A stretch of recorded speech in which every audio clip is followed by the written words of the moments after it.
ओम श्री उमा महेश्वराय नमः। मैं हूँ वामिका और आप सभी का हमारे चैनल आध्यात्मिक सागर में हार्दिक स्वागत है। आज कजरी तीज है। आप सभी को कजरी तीज या बड़ी तीज की हार्दिक शुभकामनाएं। इस दिन सुहागिन महिलाएं कजरी तीज का व्रत रखती हैं और व्रत कथा सुनती हैं। तो आइए आज आप सुनिए कजरी तीज की 5 कहानियां।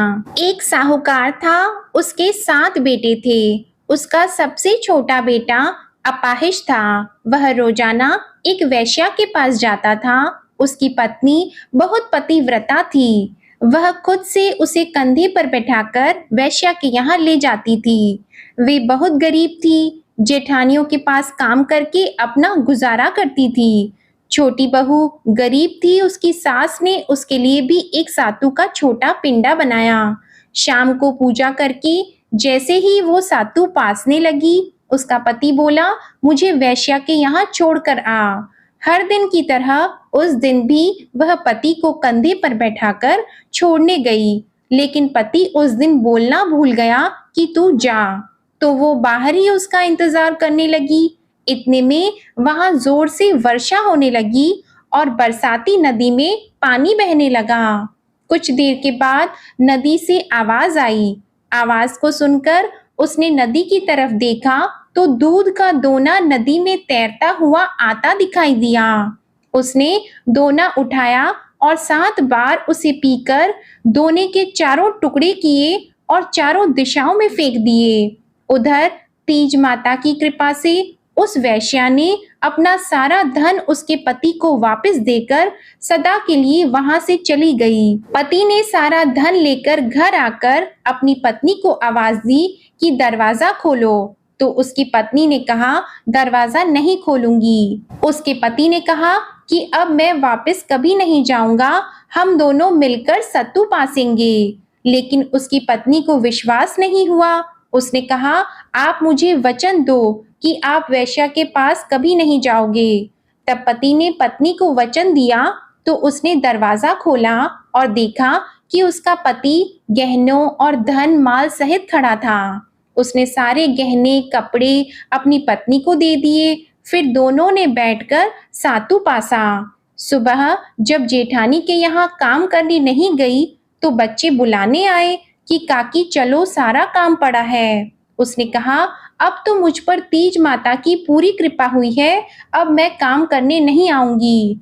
बच्चों ने जाकर अपनी माँ को बताया कि आज से काकी काम करने नहीं आएगी, उन पर तीज माता की कृपा हुई है। वह नए कपड़े गहने पहनकर बैठी है और काका जी भी घर पर बैठे हैं। सभी लोग बहुत खुश हो गए। हे तीज माता, जैसे आप उन पर प्रसन्न हुए वैसे ही सब पर प्रसन्न होना, सबके दुख दूर करना और सबका सुहाग अमर करना। अब आप सुनिए दूसरी कथा। किसी गांव में एक गरीब ब्राह्मण रहता था। भादवे महीने की कजली तीज आई तो ब्राह्मणी ने तीज माता का व्रत रखा। ब्राह्मण से कहा, आज मेरा तीज माता का व्रत है, कहीं से चने का सत्तू लेकर आओ। तो ब्राह्मण ने कहा कि मैं सत्तू कहाँ से लाऊं? ब्राह्मणी ने कहा कि चाहे चोरी करो चाहे डाका डालो, लेकिन मेरे लिए सत्तू लेकर आओ। रात का समय था। ब्राह्मण घर से निकला और साहूकार की दुकान में घुस गया। उसने वहां पर चने की दाल, घी, शक्कर लेकर 1.25 किलो तोलकर सातू बना दिया और जाने लगा। आवाज सुनकर दुकान के नौकर जग गए और जोर जोर से चिल्लाने लगे कि साहूकार आया और ब्राह्मण को पकड़ लिया। ब्राह्मण बोला, मैं चोर नहीं हूँ, मैं तो एक गरीब ब्राह्मण हूँ। मेरी पत्नी का आज तीज माता का व्रत है, इसलिए मैं तो सिर्फ ये 1.25 किलो का सत्तू बनाकर ले जा रहा था। साहूकार ने उसकी तलाशी ली। उसके पास सत्तू के अलावा कुछ नहीं मिला। जैसे ही चांद निकल आया तो ब्राह्मणी इंतजार कर रही थी। साहूकार ने कहा कि आज से तुम्हारी पत्नी को मैं अपनी धर्म बहन मानूंगा। उसने ब्राह्मण को सत्तू, गहने, रुपए, मेहंदी, लच्छा और बहुत सारा धन देकर ठाठ से विदा किया। प्रेम से बोलिए तीज माता की जय। अब आप सुनिए नीमड़ी की कहानी। किसी नगर में एक सेठ सेठानी थे। उनके पास खूब धन तो था, लेकिन पुत्र नहीं था। तो सेठानी ने भादुड़ी बड़ी तीज का व्रत करके तीज माता से कहा कि हे नीमड़ी माता, मेरे बेटा हो जाएगा तो मैं तेरे सवा मन का सत्तू चढ़ाऊंगी। तीज माता की कृपा से 9वें महीने ही सेठानी के लड़का हो गया। लेकिन सेठानी नीमड़ी माता के सत्तू चढ़ाना भूल गई। सेठानी के सातों बेटे हो गए, लेकिन सेठानी ने सत्तू नहीं चढ़ाया। पहला बेटा विवाह के योग्य हुआ, लड़के को विवाह हुआ। पहले दिन सुहाग रात को सोया तो आधी रात को लड़के को सांप ने आकर डस लिया और वह मर गया। उस तरह उसके 6 बेटों का विवाह हुआ और 6 बेटे मर गए।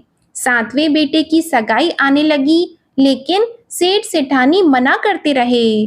गांव वालों के बहुत कहने और समझाने पर सेठ शादी के लिए तैयार हो गया।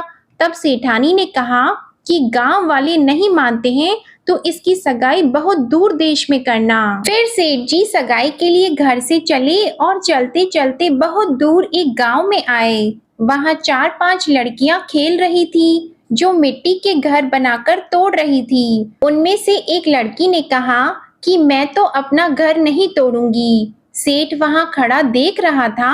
सेठ ने सोचा यह लड़की समझदार है। खेलकर लड़की घर जाने लगी तो सेठ उसके पीछे पीछे लड़की के घर चला गया।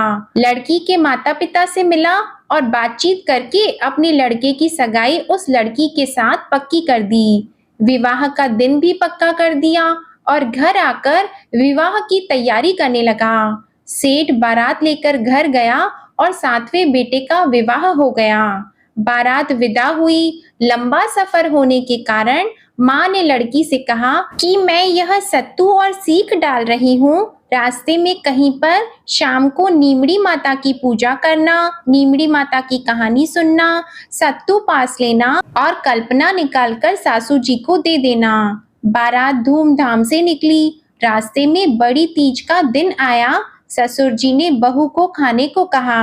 बहू बोली, आज मेरे तीज का उपवास है। शाम को नीमड़ी माता का पूजन करके नीमड़ी माता की कहानी सुनकर ही भोजन करूंगी। एक कुएं के पास नीमड़ी नजर आई तो सेठ ने गाड़ी रोक दी और बहू नीमड़ी माता की पूजा करने लगी तो नीमड़ी माता पीछे हट गई। बहू ने पूछा, हे माता, आप पीछे क्यों हट रही हो? इस पर माता ने कहा, तेरी सास ने कहा था पहला पुत्र होने पर सत्तू चढ़ाऊंगी और 7 बेटे होने के बाद उनकी शादी हो जाने के बाद भी अभी तक सत्तू नहीं चढ़ाया, वो भूल चुकी है। बहू बोली, हमारे परिवार की भूल को क्षमा कीजिए, सत्तू मैं चढ़ाऊंगी। कृपया मेरे सारे जेठ को वापस कर दो और मुझे पूजन करने दो। माता नववधू की भक्ति और श्रद्धा देखकर प्रसन्न हो गई। बहू ने नीमड़ी माता का पूजन किया, चांद को अर्घ दिया, सत्तू पास लिया और कल्पना ससुर जी को दे दिया। प्रातः होने पर बारात अपने नगर लौट आई। जैसे ही बहू ने ससुराल में प्रवेश किया, उसके 6 जेठ प्रकट हो गए। सभी बड़े खुश हुए। उन सभी को गाजे बाजे से घर में लिया। सासू बहू के पैर पकड़कर धन्यवाद करने लगी तो बहू बोली, सासू जी, आप ये क्या कर रहे हो? जो बोलवा करी थी उसे याद कीजिए। तब सासू बोली, मुझे तो याद नहीं है, तू ही बता दे। तब बहू बोली, आपने नीमड़ी माता के सत्तू चढ़ाने का बोला था, सो पूरा नहीं किया। तब सासू को याद आ गया। 12 महीने के बाद जब कजली तीज आई, तब सभी ने मिलकर 7.25 मण का सातू तीज माता को चढ़ाया। श्रद्धा और भक्ति भाव से गाजे बाजे के साथ नीमड़ी माता की पूजा की और अपनी बोलवा को पूरा किया। हे भगवान, उनके आनंद हुआ वैसे सबको होना, खोटी की खरी और अधूरी की पूरी होना। बोलो नीमड़ी माता की जय। अब आप सुनिए गणेश जी की कहानी। एक साहूकार था, उसके घर रोज एक ब्राह्मणी रोटी लेने के लिए घर आती थी। घर के अंदर घुसते ही पोल के ऊपर गजानन जी का मंदिर था। वह गणेश जी को रोटी का एक कौर हमेशा भोग लगाती थी। बहुत दिन हो गए। गणेश जी महाराज ने कहा कि यह मुझे हमेशा भोजन करवाती है, मुझे इसे कोई ना कोई उपहार ज़रूर देना चाहिए। गणेश जी एक दिन उसके थाली में हीरे मोती भर देते हैं। ब्राह्मणी तो थाली लेकर अपने घर आ गई और साहूकार से रोटी लेने के लिए आना बंद हो गई। साहूकारनी ने उसे बुलावा भेजा कि बाई रोटी लेने के लिए क्यों नहीं आती हो। ब्राह्मणी ने कहा कि मुझ पर गणेश जी प्रसन्न हो गए, बहुत वर्ष तक रोटी लेने के लिए आ गई लेकिन अब नहीं आऊंगी। साहूकारनी मन में बहुत नाराज हुई और गणेश जी से कहा कि आप ब्राह्मणी के ऊपर प्रसन्न हुए परंतु मुझ पर प्रसन्न नहीं हुए। तब गणेश जी की मूर्ति हटाकर उसने बाहर फेंक दी। इधर सेठ जी की दुकान में धंधा पानी बंद हो गए। एक दिन सेठ जी की नजर पोल के मंदिर पर गई तो सेठानी जी को पूछा कि गणेश जी कहाँ गए। तो साहूकारनी ने कहा कि ऐसे गणेश जी का क्या करें जो ब्राह्मणी पर तो प्रसन्न हो गए लेकिन हमारे ऊपर प्रसन्न नहीं हुए। इस कारण मैंने तो गणेश जी को हटाकर फेंक दिया है। तब सेठ जी ने कहा कि यह तुमने क्या किया, मेरा तो व्यापार और धंधा चलना बंद हो गया है। गणेश जी तुमने कहाँ फेंके हैं, जल्दी बताओ, मैं उन्हें वापस लेकर आता हूँ। साहूकार जी वापस से गणेश जी को लेने के लिए गए तो गणेश जी इतने भारी हो गए कि वे उठे ही नहीं। साहूकार जी ने कहा कि मेरे से गलती हो गई है, आप मेरे घर पधारिए। गणेश जी तो और भी भारी होते गए और कहा कि मैं तो नहीं चलूंगा, पहले साहूकारनी को बुलाकर यहाँ लाओ और वह मुझसे माफी मांगेगी तो ही मैं चलूंगा। और गणेश जी ने कहा कि मुझे हमेशा सवा सेर का चूरमा करके भोजन कराओगे तो ही मैं चलूंगा। साहूकार साहूकारनी को लेकर आए और उससे माफी भी मंगवाई और सवा सेर का चूरमा चढ़ाने की हाँ भी भरी। तब साहूकार और साहूकारनी ने गणेश जी को वापस घर लाकर उन्हें पोल में बिठाया। ऐसा करने पर साहूकार का व्यापार फिर से चलने लगा। हे गणेश जी महाराज, जैसे साहूकार और साहूकारनी पर आप प्रसन्न हुए वैसे सभी पर प्रसन्न होना। बोलिए गणेश जी महाराज की जय। अब आप सुनिए लपसी और तपसी की कहानी। एक लपसी था, एक तपसी था। तपसी हमेशा भगवान की तपस्या में लीन रहता था।